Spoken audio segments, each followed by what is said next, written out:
Let's get back to that interesting but very contentious interview with John Micklethwait. Trump defended his tariffs plan to John Micklethwait yesterday. Watch this.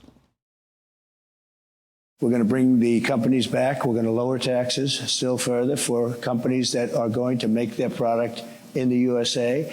We're going to protect those companies with strong tariffs. You're also talking about 20% tariffs on the rest of the world. That is going to have a serious effect on the overall economy. I agree it's going to have a massive effect, positive effect. It's going to be a positive, not a negative. Well, let me just tell you, I know how committed you are to this, and it must be hard for you to, spend 25 years talking about tariffs as being negative and then have somebody explain to you that you're totally wrong.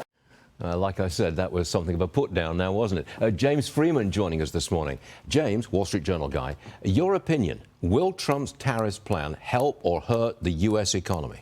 The tariffs hurt their costs. Trumponomics overall is going to be positive for the economy.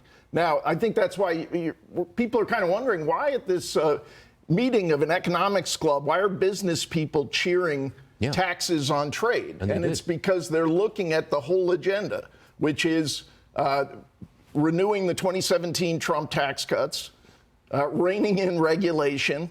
They accept the tariffs as a cost, and also for the reasons Art Laffer was talking about, they are not necessarily going to be as bad as they look now, because it's a question of, is he putting these in for their own sake or as leverage to negotiate? Oh, it's negotiation, isn't it? And there is precedent there where you look in the first term, he threatened tariffs on Mexican beer and avocados, got right up to it. Mexico agreed to enforce their southern border, and he took them off. So if this is just leverage, then there's a lot of upside here, because you've got huge growth coming on the tax side. Tax Foundation, even accounting for the big cost of the tariffs, looks at nearly 1% growth in the economy over the long term, which is a big deal in an economy the size of ours. All right, James, I want you to listen to what MSNBC host Joy Reid had to say about Trump's recent bump in the polls. Watch this.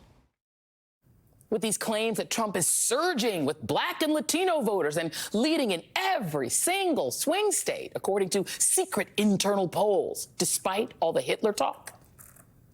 Yes, this race will be far too close, because unfortunately, we do have a fascist groundswell in parts of this country, mainly among white men, let's be clear, but in small pockets among Black and brown men, too. This happens to be a global phenomenon as women become more economically independent and seek positions of power.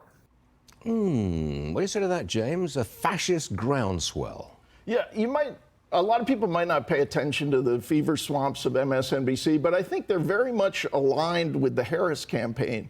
There's a story in the news side of our paper today about the candidate, Kamala Harris, really wants to focus on attacking Trump. And I think you're seeing, both with the campaign and the friends in the media, they've kind of given up trying to persuade people that Kamala Harris would be a good president. And that seems to extend to the candidate herself, which is kind of a concern. It is now all about Trump. And I think if we've been used to a certain level of nastiness, I think maybe it amps up to 11 in these last 3 weeks. Amps up. Molly, fascist groundswell? I think there's something that we're seeing here of just panic from people on the left. They understand that they're not doing well in the polls, and they think if they're louder and more extreme, that might gin up some enthusiasm. But there's also a dark side to this. We've had 2 assassination attempts on Trump, in part a result of this outsized rhetoric that we're seeing, and people should be mindful of that. They should indeed. Molly, James, thanks very much indeed. Thanks, Steve.